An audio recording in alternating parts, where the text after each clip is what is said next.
우리 다 같이 자리에 일어나셔서 예수 피를 힘입어를 부르며 2부 예배를 하나님께 올려드리겠습니다.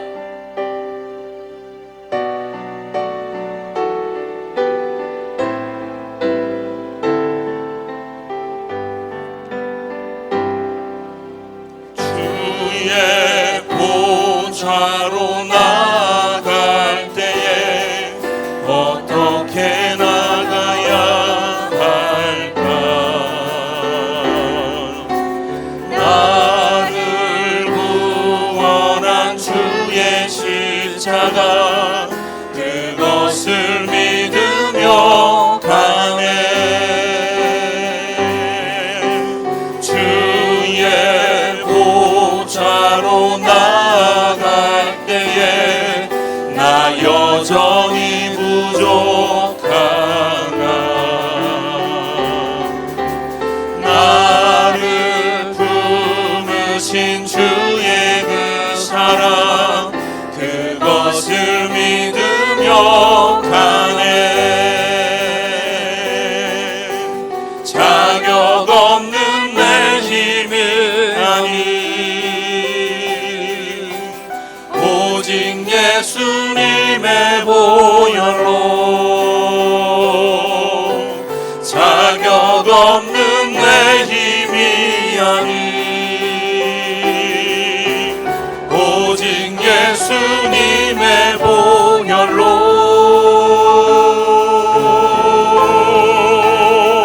십자가의 보혈 완전하신 사랑 힘입어 나아갑니다.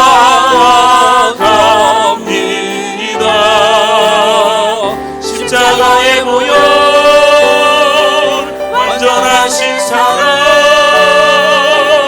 힘입어 예배합니다. 모든 영광과 존귀와 능력 받으소서 받으소서. 영광과 존귀와 능력 받으소서 받으소서. 그리스도 살아계신 하나님.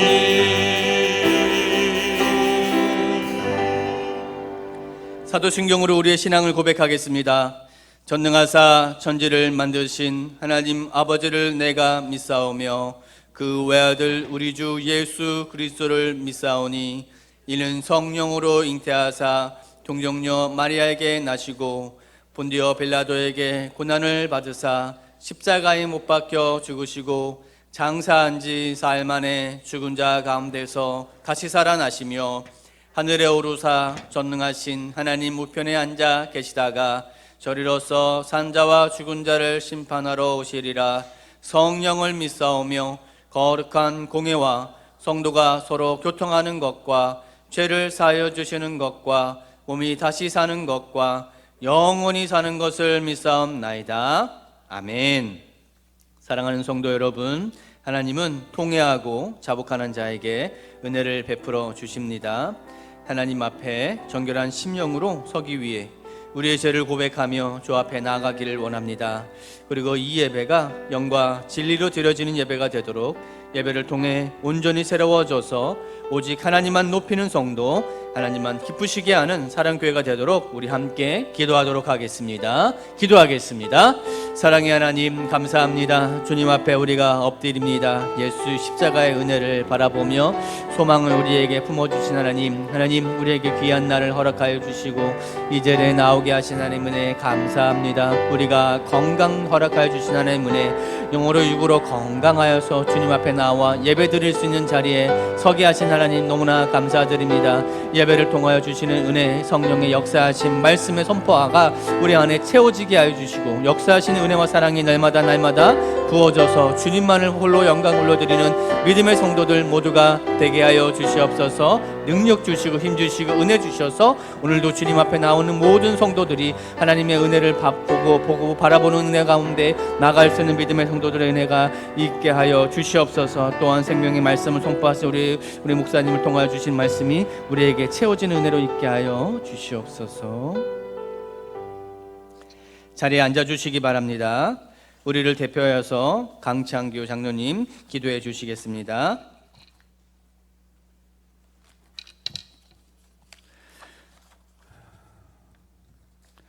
사랑으로 저희를 인도하시고 생명의 은혜를 부어주시는 하나님 아버지, 존귀와 영광을 오직 아버지께 올려드립니다.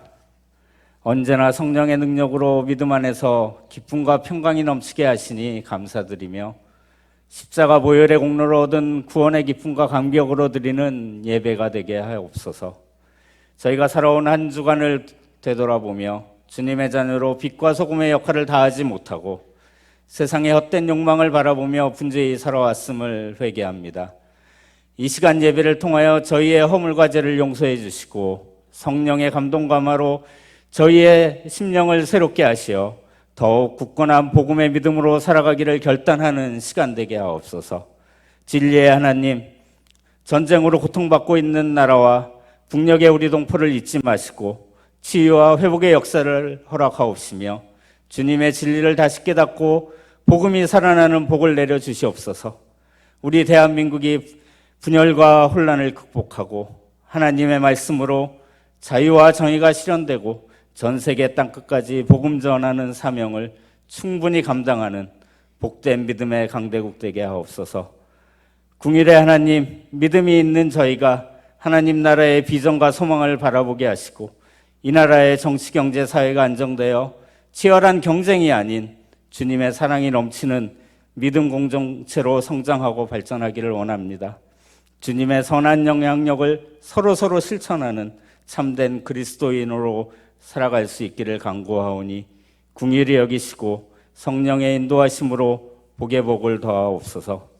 사랑의 하나님, 사랑이 하나님이 사랑하시는 사랑교회를 위해 기도하는 저희의 기도를 들어주시고 복음으로 사람을 살리고 사랑으로 세상을 섬기는 교회가 되게 하옵소서. 성령 충만한 예배와 찬양으로 사랑 공동체의 한 사람 한 사람 모두 상한 마음과 몸의 질병이 치유되고 회복되어 주님 안에서 참된 평안을 얻기를 한 마음으로 기도합니다. 지금이 바로 복음을 전해야 할 때임을 아오니 주님을 알지 못하고 부정했던 영혼들을 교회의 빈자리가 채워지고 예수님을 만나는 기적이 있게 하옵소서.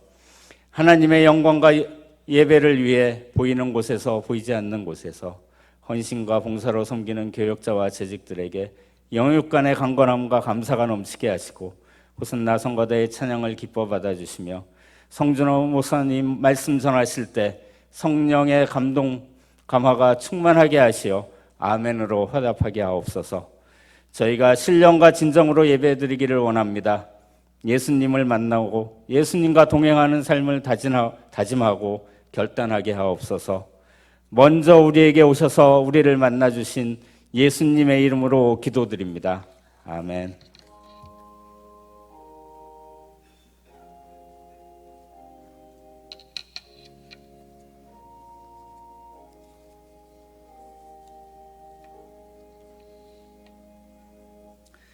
찬송가 334장 1절 드림으로 봉헌을 준비하도록 하겠습니다.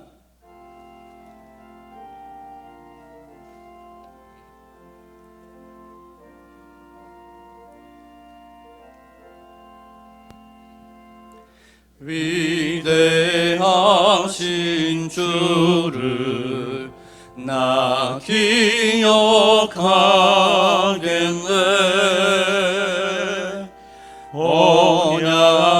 언약하신 대로 날 인도하시네. 저 단비와 같은 은혜 늘 내려주시니 그 크신 주 날 구속하셨네.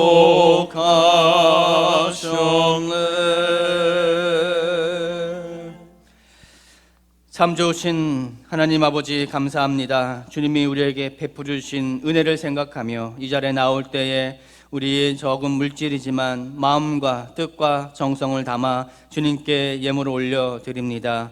아버지 하나님, 이 예물을 받아 주옵시고 주님이 허락해 주신 예물을 통하여서 이 사랑교회에 주시는 한없는 사랑과 긍휼하심이 이 대치지역뿐만 아니라 온 나라 가운데 퍼져나가는 역사가 있게 하여 주시옵소서. 물질을 통하여 주님 또한 사용하여 주시고 역사하여 주셔서 선한 영향력을 끼칠 수 있는 우리 사랑교회 모두가 되게 하여 주시옵소서.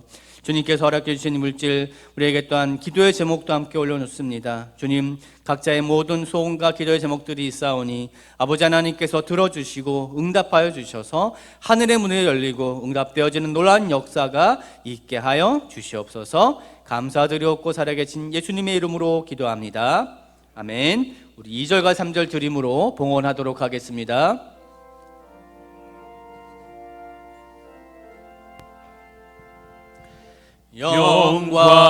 영광스러운 주를 나 기억하면서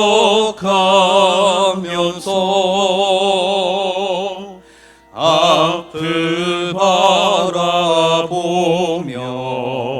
나 달려가리라. 주 우리와 함께하며 늘 동행하시니 성령의 능력으로 섬기게 하소서. 교회 머리 되신 주 기억하면서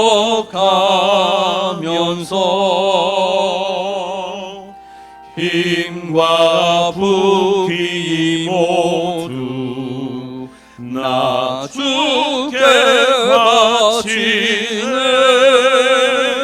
참 충성된 종이 되어 그 길을 가면서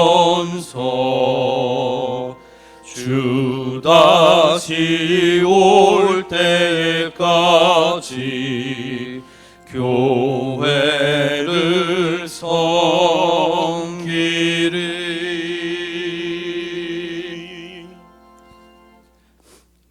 오늘 우리에게 주신 하나님의 말씀, 요한복음 1장 19절에서 28절의 말씀입니다. 요한복음 1장 19절에서 28절의 말씀 교독하겠습니다. 유대인들이 예루살렘에서 제사장들과 레인들을 요한에게 보내어 내가 누구냐 물을 때에 요한의 증언이 이러하니라. 요한이 드러내어 말하고 숨기지 아니하니 드러내야 하는 말이 나는 그리스도가 아니라 한데, 또 묻되 그러면 누구냐? 내가 엘리야냐? 아니되 나는 아니라. 또 묻되 내가 선지자냐? 대답하되 아니라. 또 말하되 누구냐? 우리를 보낸 이들에게 대답하게 하라. 너는 내게 대하여 무엇이라 하느냐? 이르되 나는 선지자 이사야의 말과 같이 주의 길을 굽게 하라고 광야에서 외치는 자의 소리로다 하니라. 그들은 바리새인들이 보낸 자라.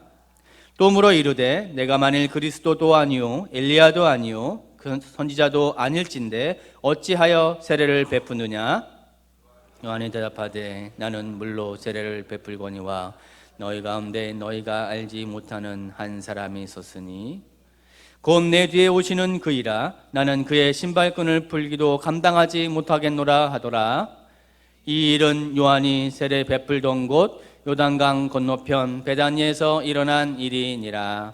아멘. 이 시간에는 주 안에 있는 나에게라는 찬양의 제목으로 호산나 성가대가 하나님께 찬양 올려드리겠습니다.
귀한 찬양 감사합니다. 우리 옆에 분과 한번 인사하실까요? 이렇게 인사하겠습니다. 예배가 기쁨입니다. 이렇게 인사할까요? 예배가 기쁨입니다. 오늘도 복된 날 우리 사랑교회 성도님들 뵈어서 너무너무 반갑습니다. 오늘 하나님의 은혜가 우리 모든 성도님들에게 충만하게 임하게 되기를 축복합니다. 우리 교회 소식 함께 나누겠습니다. 오늘 예배 나오신 모든 분들을 주의 이름으로 환영합니다. 오늘 처음 나오신 분이 계시다면 1층에서 꼭 저를 만나주시면 감사하겠습니다. 지난 목요일 날 우리 사랑 섬김 야유회가 있었는데요. 우리 후기 영상 잠깐 보고 교회 소식 함께 나누도록 하겠습니다.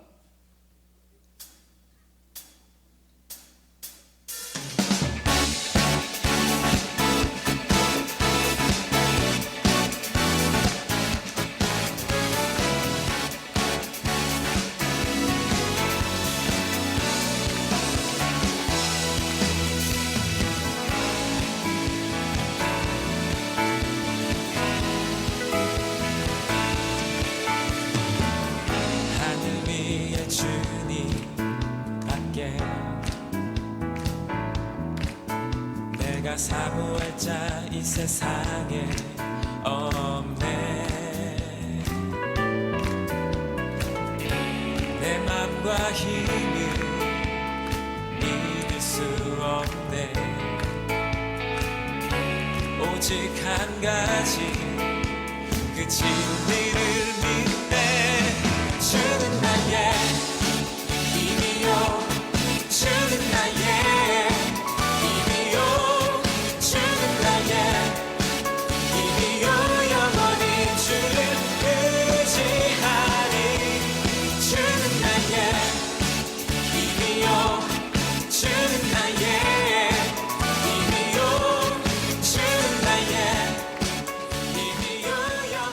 우리 하나님께 영광의 박수 올리겠습니다.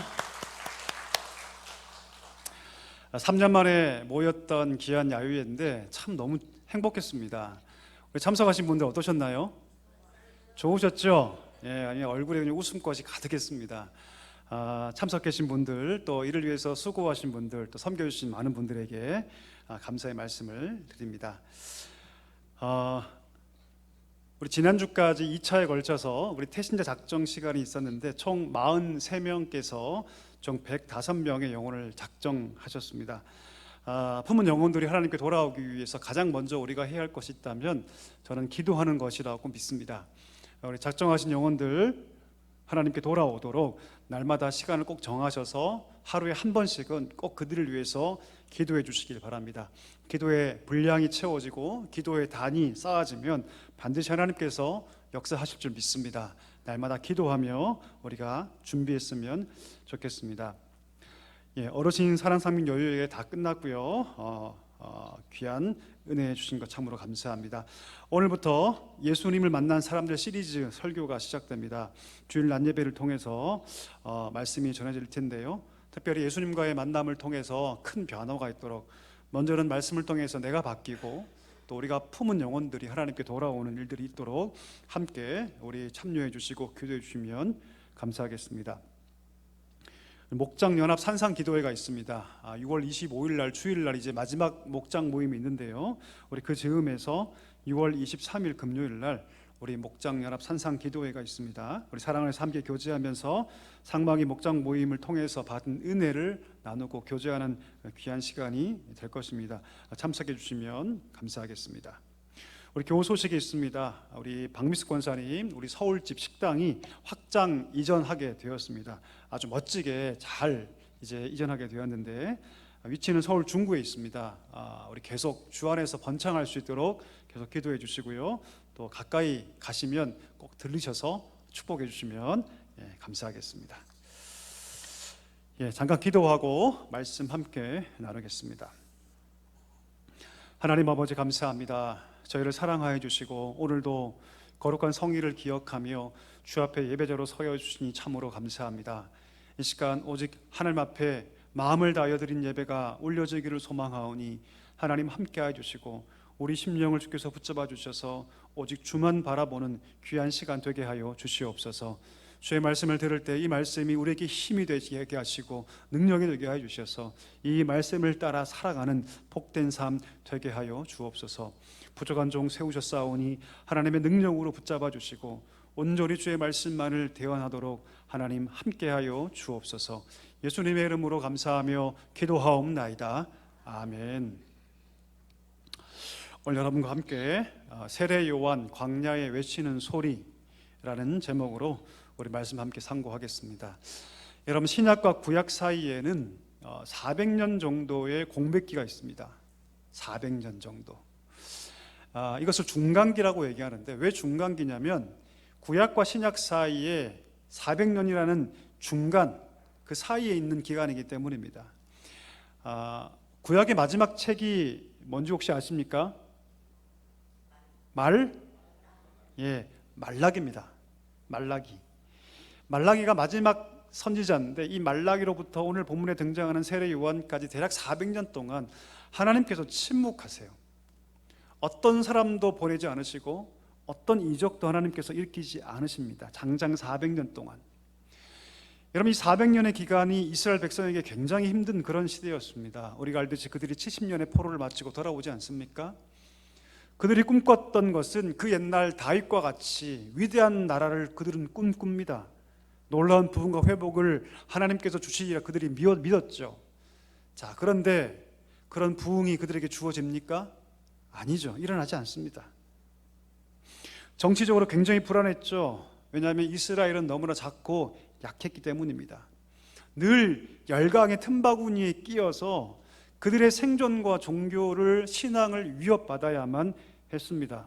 이런 식의 사람들은 이런 모습 보이기 시작했는데, 어떤 사람들은요, 너무나 세상을 혐오해서 자기만의 삶으로 도피하는, 격리하는 그런 모습도 있었습니다. 어떤 사람들은 이 난국을 이길 수 있는, 헤쳐갈 수 있는 유일한 인물은 메시아다, 그렇게 생각해서 어떤 사람들은 더 열렬히 메시아를 갈망하기도 했습니다.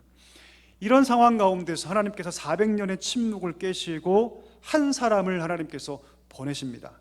그가 누구냐면 오늘 본문에서 우리가 만날 수 있는 바로 세례 요한입니다. 세례 요한을 여러분 아십니까? 세례 요한은 출생부터 남달랐죠. 세례 요한의 삶을 잘 보면 그는 사실 예수님을 좀 닮아 있어요.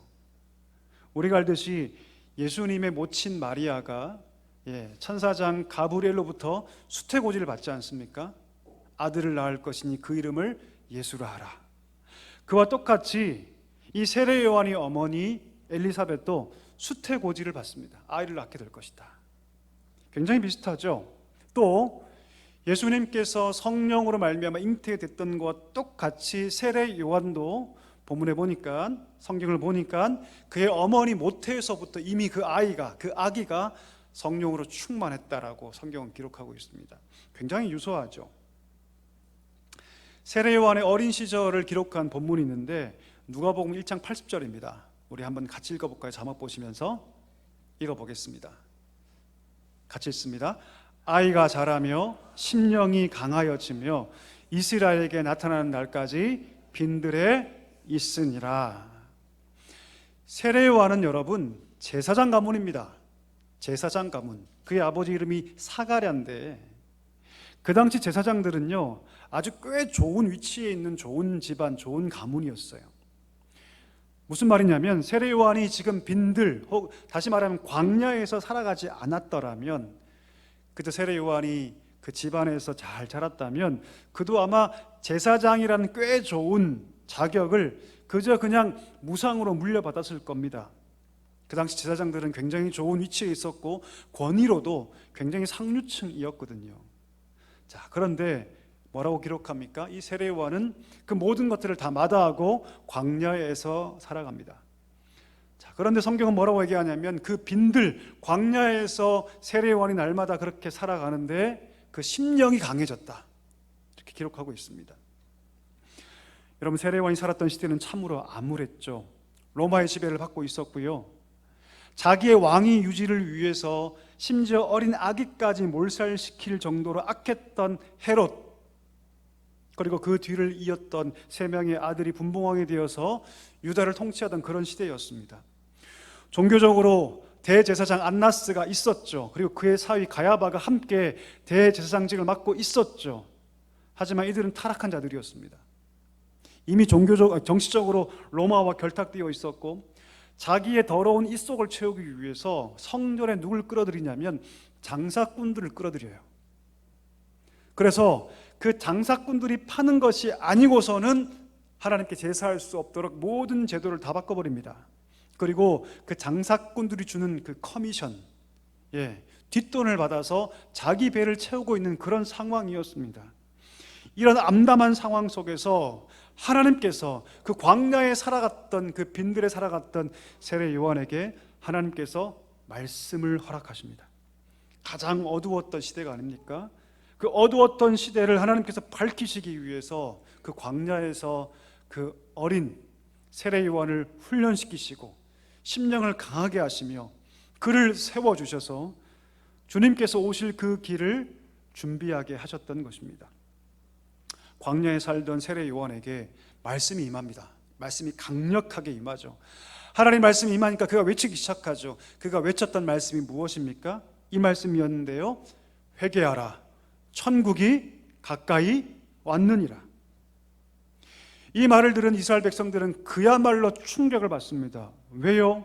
400년 동안 침묵했던 하나님께서 세례 요한, 누가 봐도 독특하고 누가 봐도 특별하지 않습니까? 그 세례 요한을 통해서 하나님께서 말씀하기 시작하시니 구름대처럼 광야로, 아무도 가지 않았던 그 광야로 이스라엘 백성들이 몰려가기 시작했던 것입니다.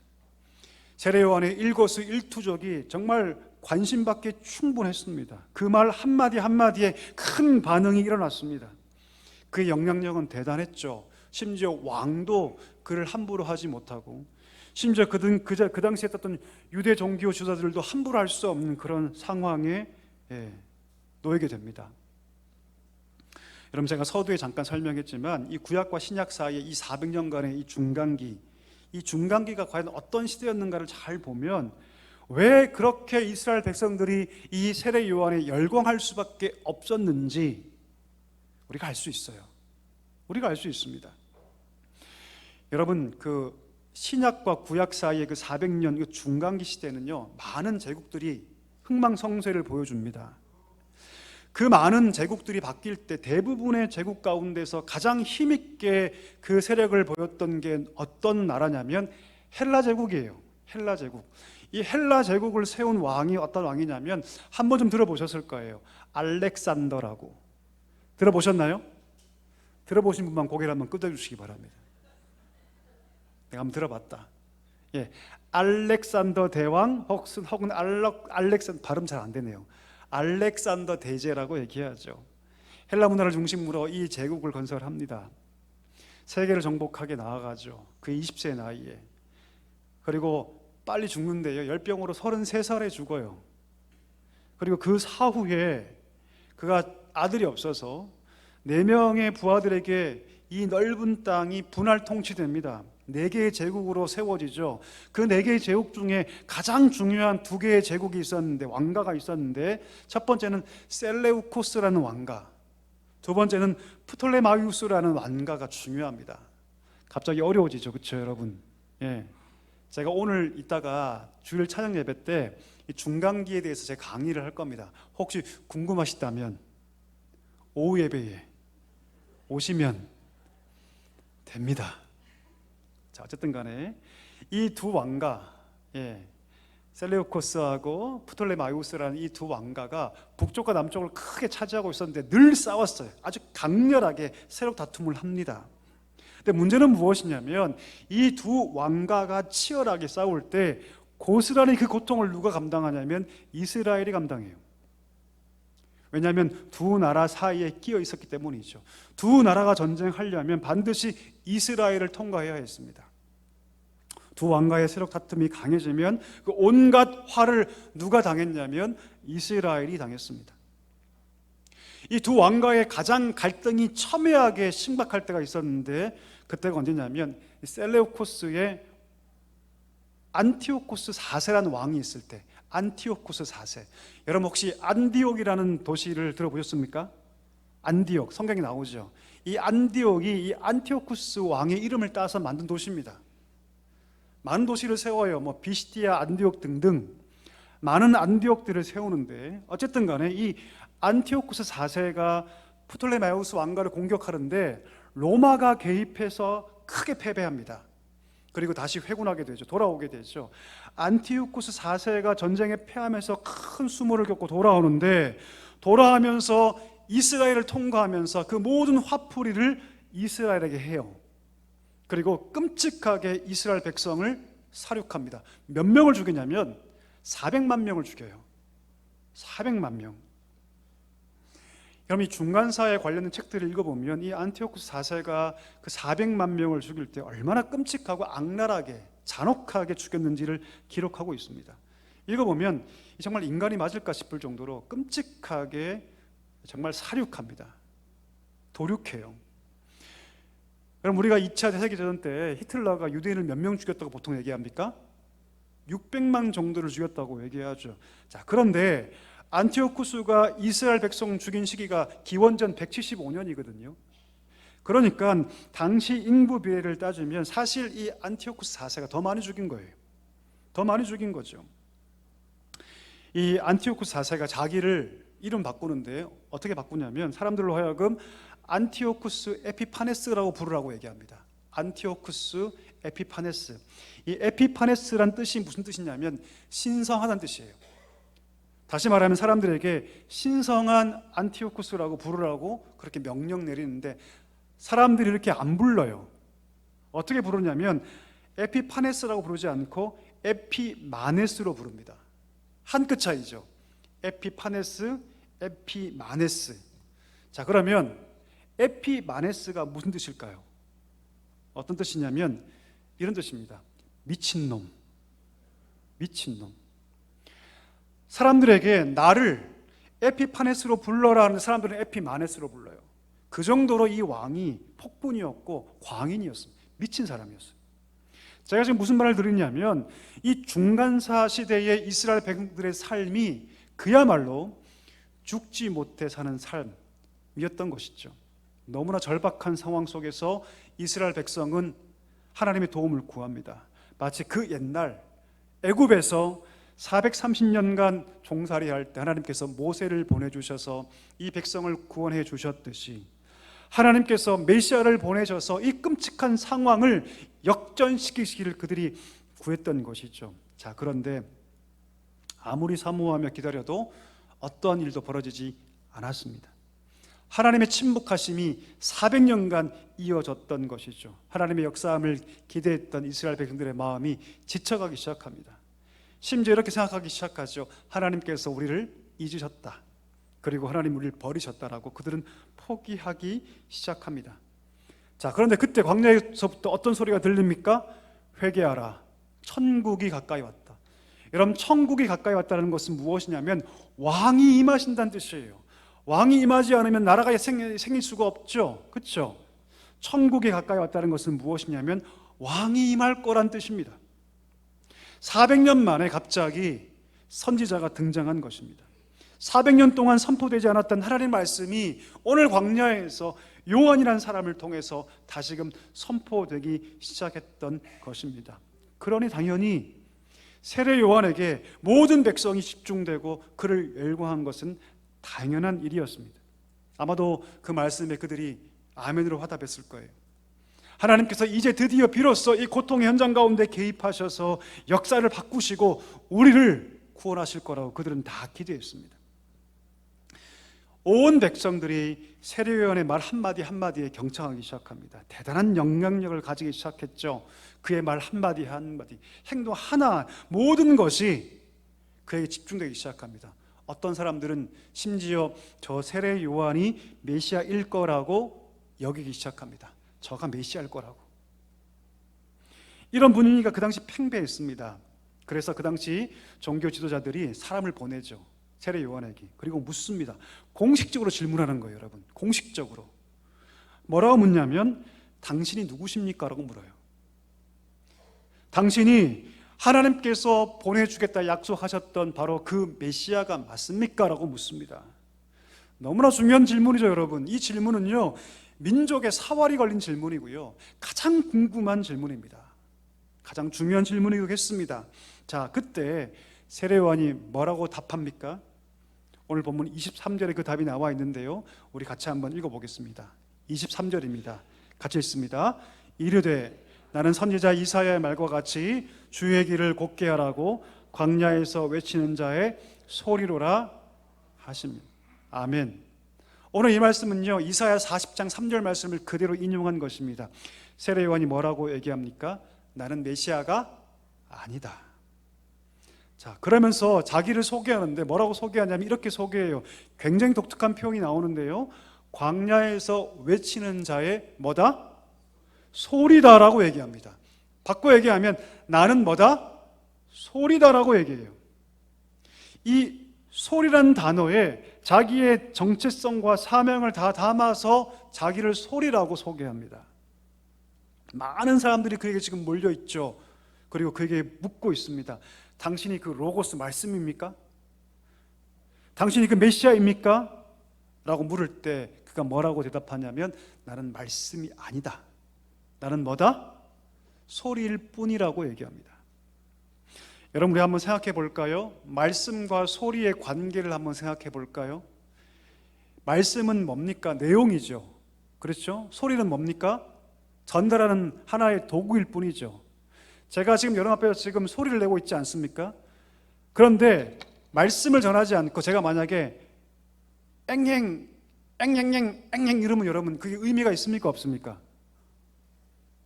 없죠. 있을 수가 없죠. 그렇죠. 말씀은 목적이죠. 소리는 그저 수단일 뿐입니다. 자, 물어보겠습니다. 말씀이 중요합니까? 소리가 중요합니까? 두 개를 굳이 비교하자면, 그렇죠? 말씀이 훨씬 더 중요합니다. 정말 중요한 본질은 말씀이죠. 말씀을 통해서 비로소 그 소리도 의미가 생기게 되는 거죠. 말씀이 없으면, 그 의미가 없으면 아무리 소리를 잘 내고 제 목소리가 아무리 좋아도 그것은 의미가 없는 것입니다. 오늘 세례 요한은 뭐라고 얘기하냐면 자신은 뭐다? 소리라고 얘기합니다. 소리다. 자, 그러면 그 소리인 세례 요한이 담고 있는 말씀이 뭘까요? 말씀이 뭘까요? 요한복음 1장 1절로 한번 가보겠습니다. 여러분 성경 피셔서 같은 1장이니까요 눈을 획 돌리셔서 1절 보시면 됩니다. 우리 같이 한번 읽어볼까요? 태초에 말씀이 계시니라. 이 말씀이 하나님과 함께 계셨으니 이 말씀은 곧 하나님이시니라. 할렐루야. 태초부터 말씀에 계셨는데 이 말씀이 하나님이라고 시작합니다. 그리고 이 말씀을 통해서 세상이 지은 바 되었는데 가만히 보니까 그 말씀이 우리 가운데 육신이 되어서 이 땅 가운데 임하셨다라고 얘기합니다. 태초부터 계셨고 그는 하나님이셨고 그 말씀을 통해서 온 세상이 창조되었는데 가만히 보니 그 말씀이 육신이 되어 우리 가운데 임하셨다라고 얘기합니다. 그리고 보니까 독생자의 영광으로 충만하다. 그분이 누구라고 얘기합니까? 예수 그리스도. 오늘 세례 요한은 나는 소리인데 내가 지금 전달하고자 하는 그 말씀은 내가 아니라 누구다? 예수 그리스도라고 얘기하는 겁니다. 말씀이신 예수님이 없으면 소리인 나는 아무 의미가 없습니다. 세례 요한 자신은 말씀 곧 예수 그리스도를 전하고 사라지는 그냥 소리일 뿐이라고 자신을 소개하고 있습니다.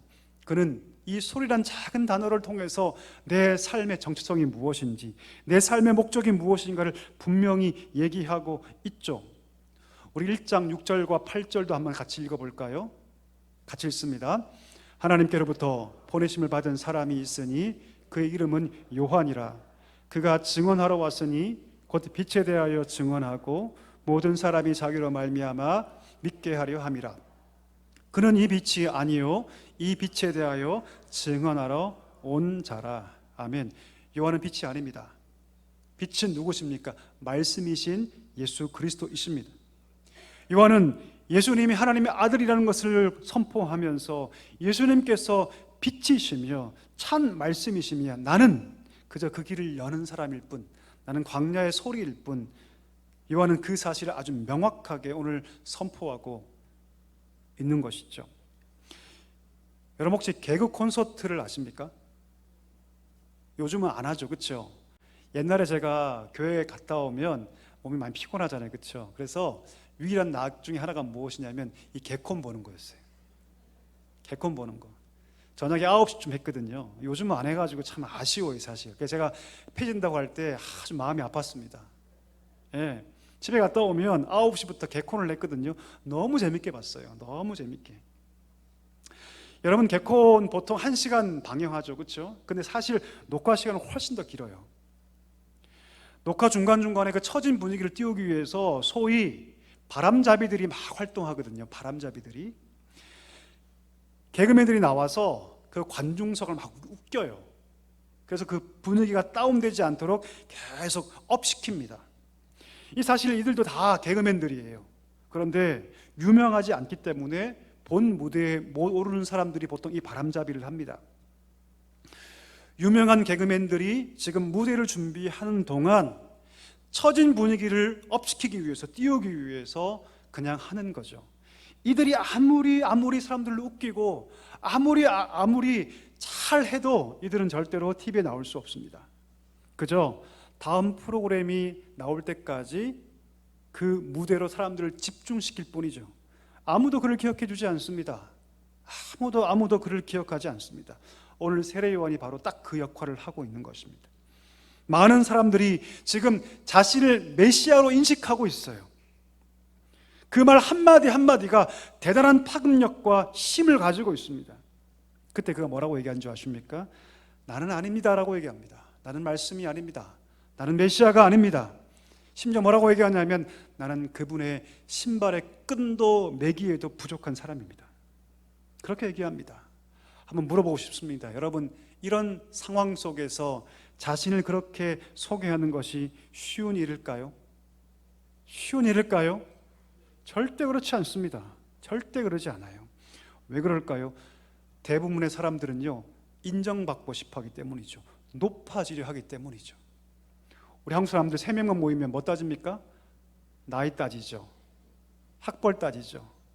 예, 자기 자식이 어떻게 성공인지를 따지죠. 그렇죠. 그래서 조금만 내가 높다고 생각하면 마음이 편해지죠. 편하다. 근데 조금만 내가 낮다 생각하면 굉장히 불편해요. 너무 힘들어요. 나이가 1살만 많아도 마음이 편합니다. 편하다. 괜찮네. 이게 우리의 본성이죠. 왜 기독교 안에 수많은 이단들이 생길까요? 지금 한국에도 벌써 30명 가까이의 재림주가 있다고 얘기하지 않습니까? 왜 그럴까요? 왜 많은 이단들이 생길까요? 사람들이 조금만 사람들 이목을 받고 힘이 생기고 집중을 받으면 자신이 소리라는 그것을 잃어버리고 스스로 말씀되기 때문입니다. 자기가 말씀돼요. 나는 소리일 뿐이었는데 인정받고 집중받고 힘을 얻으니까 스스로 뭐가 된다고요? 말씀이 돼버려요. 왜 교회에 문제가 생길까요? 왜 잡음이 들릴까요?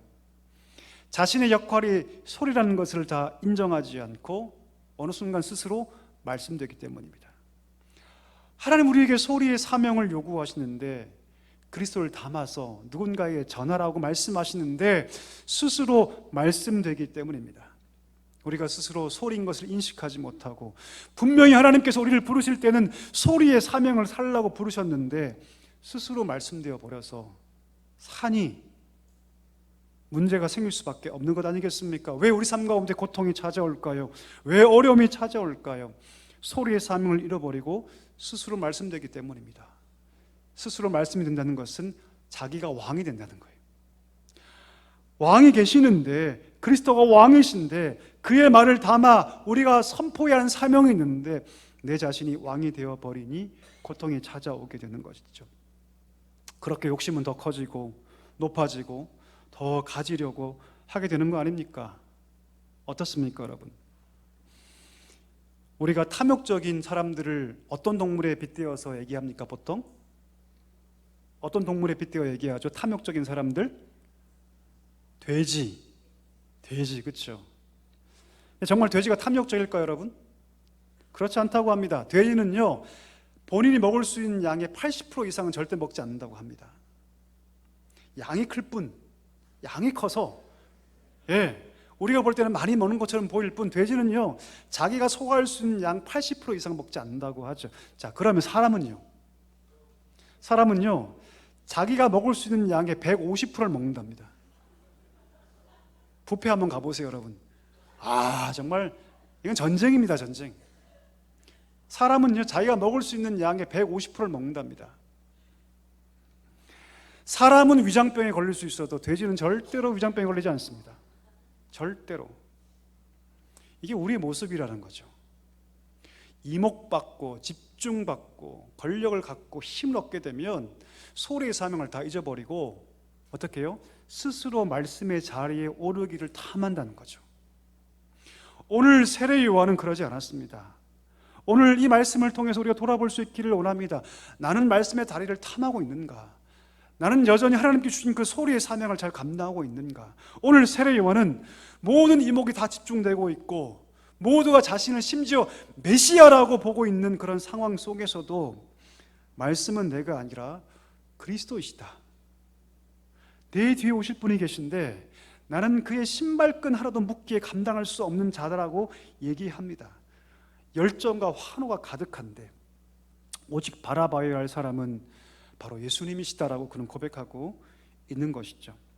사랑하는 우리 성도 여러분, 우리에게 이 세례 요한의 신앙이 있기를 소망합니다. 소리의 자리로 내려올 수 있는 믿음의 모습이 있기를 간절히 축복합니다. 소리의 신앙, 이 신앙은 여러분 바로 겸손의 신앙입니다. 자기 부인의 신앙이죠. 내려놓음의 신앙입니다. 나는 메시아가 아닙니다. 내 뒤에 오는 그분은 바로 그분이야말로 진짜 말씀이며 그가 진짜 메시아입니다. 그분을 만나야 삽니다. 나를 만나는 것이 아니라 그분을 만나야지 당신의 인생이 바뀌고 당신의 인생에 소망이 있습니다. 그 소리의 사명을 감당할 때 하나님께서 그 소리를 통해서 우리를 통해서 역사하실 줄 믿습니다. 여러분, 누가복음 7장 28절 한번 읽어볼까요? 같이 한번 읽겠습니다. 내가 너희에게 말하노니 여자가 낳은 자 중에 요한보다 큰 자가 없도다. 그러나 하나님의 나라에서는 극히 작은 자라도 그보다 크니라 하시니. 아멘. 예수님께서 뭐라 평가해 주세요? 오늘 세례 요한은 나는 예수님의 신발끈 매개에도 합당하지 않다라고 그렇게 자기를 완전히 낮추는데 오늘 예수님께서 그를 어떻게 높여주십니까? 여자가 낳은 자 중에 요한보다 큰 자가 없다라고 하나님께서 그를 높여주십니다. 여러분, 이것이 우리 기독교가 추구하는 진정한 높아짐입니다. 진정한 높아짐, 진정한 영광이죠. 아웅다웅하며 나이 따지고 권력 따지고 학벌 따지고 물질 따져서 올라가는 그런 높아짐이 아니라 하나님이 높여주시는 진정한 높아짐이 바로 우리가 추구하는 진정한 기독교 복음의 높아짐인 줄 믿습니다. 말씀을 정리합니다. 오늘 이 말씀을 통해서 우리가 이 소리의 신앙을 배울 수 있기를 간절히 소망합니다.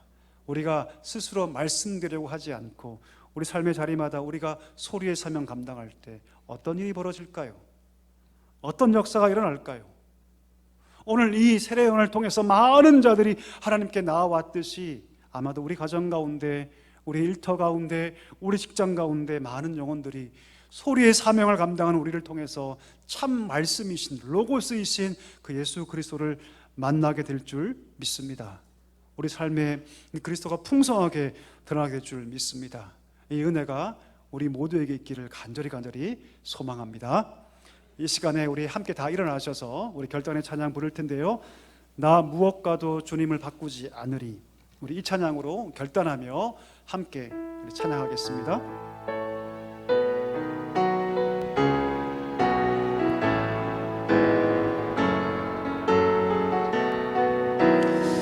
나 무엇과도 주님을 바꾸지 않으리. 나 무엇과도 주님을 바꾸지 않으리. 다른 어떤 은혜 구하지 않으리. 오직 주님만이 내 삶의 도움이시니 주의 얼굴 보기 다시 한번 찬양합니다. 나 무엇과도 주님을 바꾸지 않으리. 나 무엇과도 주님을 바꾸지 않으리. 다른 어떤 은혜 구하지 않으리. 오직 주님만이 내 삶의 도움이시니 주의 얼굴 보기 원합니다. 주님 사랑해요. 주님 사랑해요. 온 마음과 정성 다해 온 마음과 정성 다해 하나님의 신실한 친구 되기 원합니다. 하나님의 신실한 친구 되기 다시 한번 찬양할까요? 원합니다. 나 무엇과도 주님을 바꾸지 않으리. 나 무엇과도 주님을 바꾸지 않으리. 다른 어떤 은혜 구하지 않으리.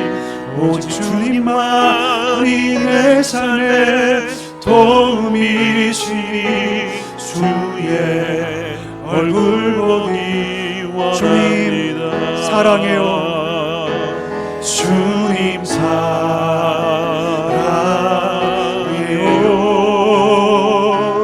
온 마음과 정성 다해 하나님의 신실한 친구 되기 원합니다. 주님 사랑해요. 주님 사랑해요.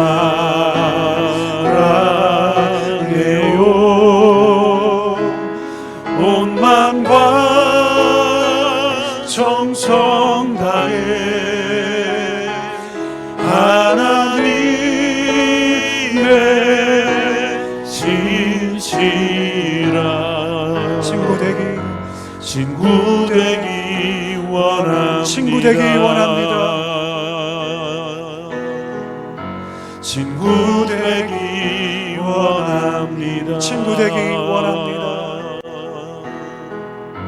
친구 되기 원합니다. 우리 시간에 말씀 부여잡고 우리 기도하는 시간 갖도록 하겠습니다. 우리 한번 생각해 보기를 원합니다.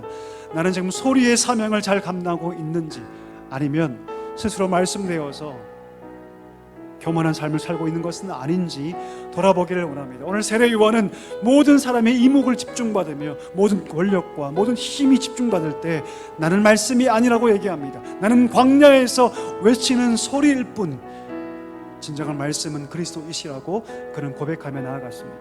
오늘 우리에게 하나님께서 요구하십니다. 소리의 사명을 살라고, 소리의 신앙을 회복하라고 하나님께 우리에게 말씀하신 줄 믿습니다. 이 시간에 기도할 때 하나님, 내가 소리의 사명 감당하게 하여 주시옵소서. 내가 어디에 있든지 누구를 만나든지 우리 가정 안에서, 우리 일터에서, 우리 이웃과의 모든 삶 속에서 참 말씀이신 로고스이신 그 생명의 빛 되신 그리스도를 선포하고 증거하는 소리의 사명을 살게 해달라고, 그래 그들이 주 앞에 돌아올 수 있도록 우리를 사용해달라고 우리 말씀 붙잡고 함께 합심으로 기도하며 나아가도록 하겠습니다. 다 같이 기도하겠습니다. 하나님 아버지 감사합니다. 기도하며 나아갑니다. 간절히 기도하오니 오늘 말씀이 우리 삶 가운데 실제가 되게 하여 주옵소서. 오늘 세례요한은 모든 사람의 이목이 집중되고 모든 말이 많은 사람들에게 힘을 얻고 모든 권력과 모든 삶이 그를 향할 때 그는 고백했습니다. 나는 말씀이 아니라고, 나는 소리일 뿐이라고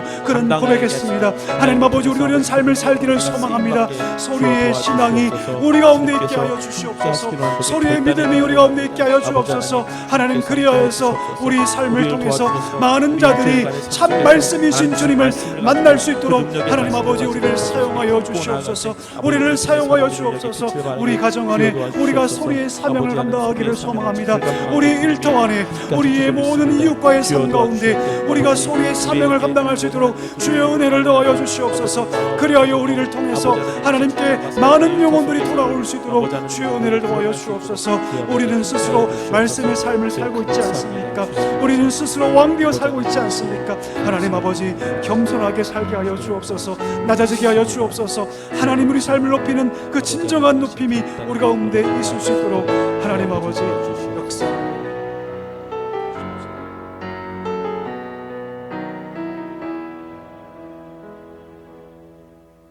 하나님 아버지, 감사합니다. 오늘 말씀 우리 가운데 허락해 주셨사오니 이 말씀이 우리 마음 깊은 곳에 새겨지게 하여 주시고 우리가 소리의 삶, 소리의 신앙으로 살게 하여 주시옵소서.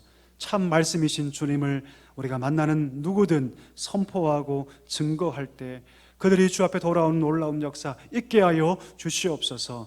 오늘 이 자리가 채워져 믿음의 잔치, 구원의 잔치가 우리의 사랑교회 안에 충만하게 일어날 수 있도록 주님, 우리를 사용하여 주시옵소서. 감사하오며 예수님의 이름으로 기도하옵나이다. 아멘. 지금은 우리 구주 예수 그리스도의 은혜와 하나님 아버지의 다음 없는 사랑과 성령의 위로 충만 교통하심이 소리의 사명을 기억하며 날마다 겸손하게 참 말씀이신 예수 그리스도를 증거하기를 다짐하시는 사랑교회 모든 성도들과 그 가정 위에 이제와 영원까지 함께 하시기를 간절히 축원하옵나이다. 아멘.